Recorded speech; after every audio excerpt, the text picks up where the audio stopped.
He opened his motel room to a man begging for help. 5 days later, that same room was locked shut. Gospel music blasting nonstop, and no one ever came out alive.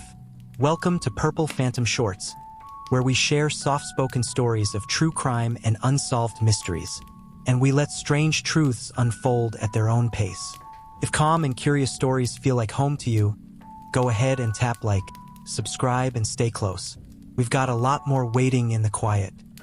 On September 17th, 2021, in the small town of Euless, Texas, a preacher named Jason Thornburg checked into a local motel. He was 42, soft-spoken, and had just lost his home to a fire that summer. Jason wasn't there for rest. He planned to host a Bible study group, something he often did to help people going through tough times. That evening, there was a knock on the door. Outside stood a tall man covered in tattoos. His name was David Luaris. Jason had met him before, out on the street during church outreach. David said he was in trouble. He'd fallen into drug use and criminal circles, and now people were after him. He was scared. Jason, holding his Bible, looked at him, then opened the door and said, "Come on in." Nobody else showed up for the Bible study that night, so the two men sat alone, reading scripture for hours. Eventually, David asked if he could stay the night. Jason hesitated. Something didn't feel right, but looking into David's tired, desperate face, he agreed. They turned off the lights, climbed into separate beds, and went to sleep. Then, the door stayed closed. For 5 full days. The motel staff didn't notice much.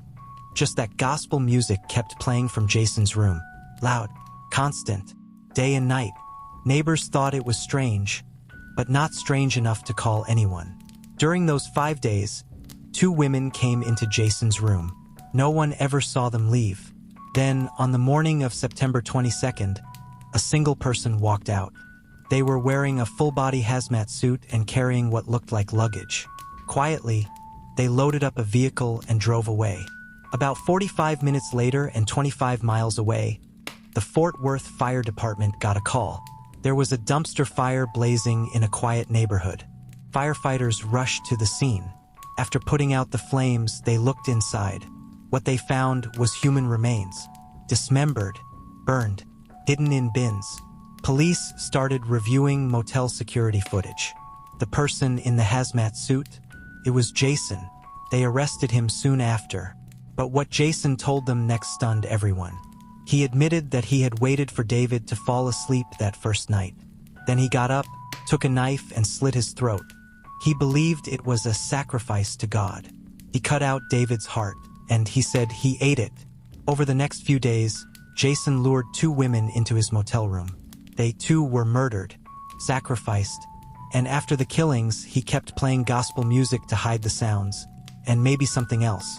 When he finally left the motel in that hazmat suit, he carried the bodies with him. He drove them to that residential neighborhood and set them on fire in the dumpster. While in custody, Jason made another shocking confession. He said these 3 victims weren't his first. He claimed he had also sacrificed his girlfriend years earlier while living in Arizona. And that house fire earlier in the summer? The one that burned down his home? Jason said he had killed his roommate there, too, and started the fire to destroy the evidence. Law enforcement was only able to prove the 5 murders. But the fear remains. Were there more?